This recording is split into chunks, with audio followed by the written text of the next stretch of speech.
So 2025ல ஹாலிவுட்ல வந்துட்டு ஒரு psychological mystery thriller சீரிஸாக எடுக்கப்பட்ட லசாரஸ் அப்படின்ற சீரிஸை இப்போ அமேசான் பிரைம்ல தமிழ் டப்பிங்கோட ஆட் பண்ணியிருக்காங்க.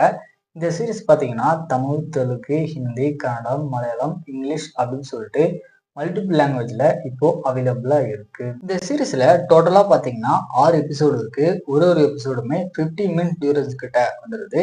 சரி, கதை அப்படின்னு பார்க்கும்போது சீரிஸ்ல வர நம்ம ஹீரோ ஒரு சைக்காட்ரிஸ்டா இருக்காரு. கரெக்டா 20 வருஷத்துக்கு முன்னாடி இவருடைய ட்வின் சிஸ்டர் பாத்தீங்கன்னா கொல்லப்பட்டு இறந்து போயிருப்பாங்க. ஸோ பிரசன்ட்ல இவருடைய அப்பாவுமே பாத்தீங்கன்னா இறந்து போயிடாரு.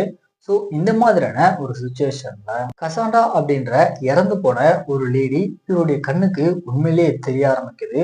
ஸோ இதை இவர் ஃபாலோ பண்ணி போறதுக்கு அப்புறம் தெரிய வரக்கூடிய உண்மைகள்லாம் என்ன, கடைசியா என்னாச்சு அப்படின்றதுதான் இந்த சீரிஸோட ஸ்டோரியா இருக்கு. ஆக்சுவலா இந்த சீரிஸோட ஸ்டார்டிங்ல ஒரு மர்டர் மிஸ்ட்ரி த்ரில்லர் மாதிரி தான் கொண்டு போவாங்க. ஆனா போக போக பாத்தீங்கன்னா அது அப்படியே டோட்டலா சேஞ்ச் ஆகி ஒரு மாதிரி சூப்பர் நேச்சுரல் மோட்ல கொண்டு போவாங்க. ஸோ அது அருமையா இருந்துச்சு பார்க்கறதுக்கு. அதுக்கேற்ற மாதிரியே ஸ்க்ரீன் பிளேயுமே பார்த்தீங்கன்னா எந்த ஒரு இடத்துலையுமே பெரிய அளவுக்கு போர்லாம் இல்லாம ஒரு மாதிரி எங்கேஜ்மெண்டான சுவையில தான் கொடுத்துருக்காங்க. மெயினா இந்த சீரிஸோட மேக்கிங் வந்துட்டு பயங்கரமா பண்ணியிருப்பாங்க. ஸோ அதுக்காகவே இந்த சீரிஸை கண்டிப்பா ஒன் டைம் ட்ரை பண்ணி பாருங்க. இப்போ அமேசான் பிரைம்ல தமிழ் டப்பிங்கோட அவைலபிளா இருக்கு.